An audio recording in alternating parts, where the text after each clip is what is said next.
so you can see me with extra hair on top there. So as Kayla said, I'm from the Constitution Unit at University College London. And what I'm going to talk about is very quickly, what is the Citizens' Assembly on Democracy in the UK? Then what's the Citizens' Assembly all about? Why have we called this into being? How does the Citizens' Assembly fit in to wider discussions about democracy? Okay. And then what will we be doing over the 6 weekends of the Assembly?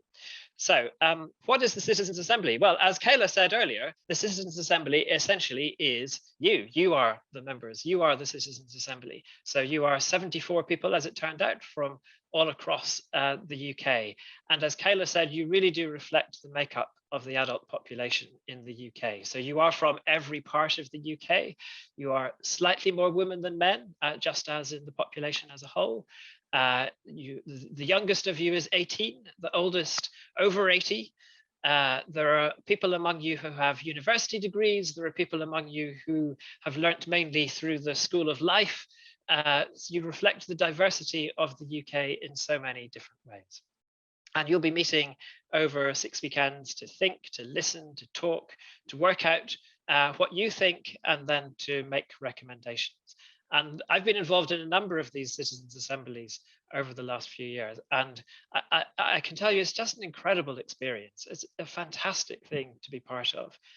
It's an amazing process to go through. So I really hope you're all going to enjoy this. You're going to find it fulfilling. You're going to find it fascinating. You'll learn a lot. You'll think a lot. You'll meet all sorts of new people. And it'll be a really great experience for you. What's the Citizens' Assembly talking about then? So as Kayla said, the big question is, how should democracy in the UK work? And why do we want to ask that question? Well, I guess there are two sorts of reasons that come to my mind. One is lots of people are just a bit happy with how the system works now, and that's been the case for quite a long time. And also the system, particularly in the last few years, has been under quite a lot of strain, and a lot of questions have been raised about how the system should work. So I'll just say a little bit more about each of those things. So on being generally a bit unhappy with how the system is working.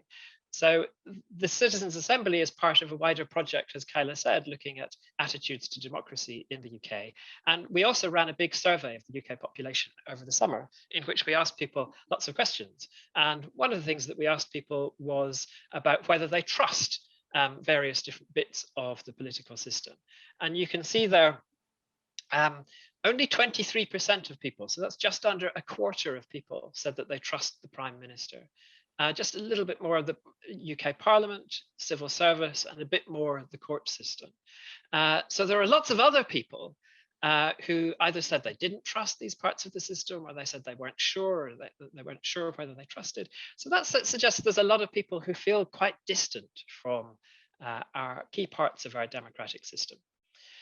It's not all kind of doom and gloom. So we also ask people this question: on the whole, how satisfied are you with the way democracy works in the United Kingdom? And you can see only 7% said that they were very satisfied. So 7 out of every 100 people said that they were very satisfied. But 47%, so almost half, said that they were fairly satisfied. And if you add those two groups together, you can see more than half of people said that they were at least somewhat satisfied with the system. Then 28% said not very satisfied, and 12%, that's about 1 in 8 people, said they were not at all satisfied, and then another 7% said they didn't know. So there's quite a spread of opinion there that you can see there. So that's one point, that for quite a long time, there's been a general sense that people feel they're not necessarily very happy with how our democracy works. Then, as I also said, just in the last few years, the system has been under quite a lot of strain. So many of you will remember that we had a referendum 5 years ago, and that raised many, many questions about whether referendums are a good way of deciding important matters. Many people would say, yes, absolutely. Referendums are a way in which the members of the public themselves can decide key issues. Other people would have concerns that referendums are divisive, or maybe aren't a good way of making informed decisions. So there's a serious debate there. Another question that has come up is, How much power should the Prime Minister have? So if we think about the last couple of years with COVID, the Prime Minister and the government have made all sorts of changes to how we live our lives. And there are big questions about just how much power should the Prime Minister and a few people at the top of government have to make those decisions? Or should such decisions be subject to more careful scrutiny? Should Parliament be more involved in those kinds of processes? There are questions about what standards of behavior live up to. Should we expect our politicians to be honest? Is it more important that they just manage to deliver the goods? There are questions about the standards of behavior that we as citizens should live up to. Should we be getting actively involved in politics, or is it fine if we leave that to others? Should we be prepared to listen to others and hear their views, even when we disagree with them? So they're important questions for us. And then also there have been questions about how should basic rights and values be protected in our system? Is it right that we deal with all of the quite contentious issues that sometimes come up through political processes, or should judges be involved, the courts be involved in protecting some rights? Just how should the system work? So these and many, many other questions have come up over the last few years and have suggested that it's really time for us to look deeply at our democratic system and how should it really work. It's important to remember that there's no single right answer to any of these questions. Democracy comes in many, many different forms. And what we're interested in here is, what are your views on how you would like democracy in the UK to work? It's also important to say that we have 6 weekends, but even across 6 weekends, we won't be able to cover everything. There are many, many aspects of our democracy. And I mean, this weekend, it'll be great just to hear whatever you think about how democracy works. But as we go on, we'll be wanting to narrow down a bit in order to focus in on some parts of the system. And also, finally, it's important to say that this is relevant wherever you are in the UK. I should say, by the way, if there are any of you from the Scottish Islands, I apologize that you're not on the map on your screen there, but you're very much part of the Citizens' Assembly. So this is relevant for the government of the UK as a whole, how democracy in the UK as a whole works. And it's also relevant for how things work in Scotland, in Northern Ireland, in Wales, in England, in every part of the country. Okay. So how then does the citizens fit in with wider debate about democracy in the UK? So as Kayla said, I'm from the Constitution Unit at University College London, and we're working with Involve, Kayla's team, in delivering the assembly. So I'm coming at this as an academic. I'm doing research. We as a team are doing research, understanding people's views of democracy and also understanding how processes of citizens' assemblies work. But most importantly, we believe that it's important for debates about democracy in the UK to be informed, and we want the conclusions of this assembly to influence those wider debates.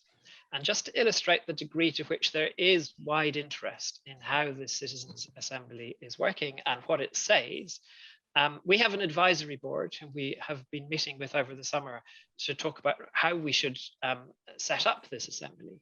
And I've put on some of its members there. So Jeremy Wright on the left is a Conservative MP and former cabinet minister. Shami Chakrabarti next to him is a Labour member of the House of Lords, a very senior member of the Labour Party.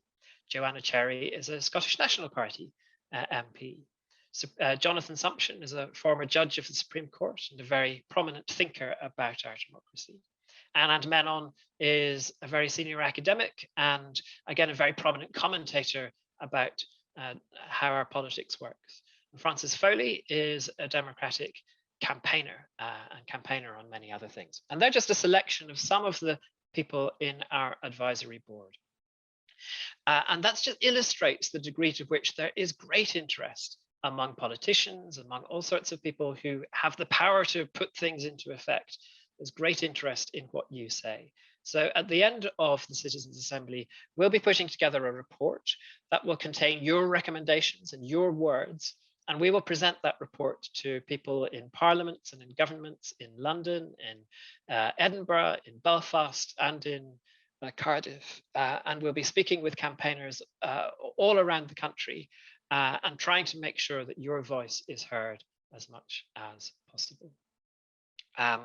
So finally, from me, very key we do.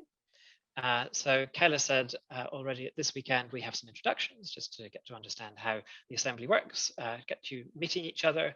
Then we'll have some initial thoughts on your thoughts on how democracy should work. Then next weekend, we'll be taking those initial thoughts further, and then we'll also be exploring how democracy in the UK works today. So it's important to understand how the democracy works at the moment so that we can think about whether it needs to change, and if so, how it needs to change. Then in weekend 3, we'll be looking at how the heart of the democratic system should work. So government and parliament, how they should relate to each other, how they should operate, just what should be going on at the heart of the democratic system.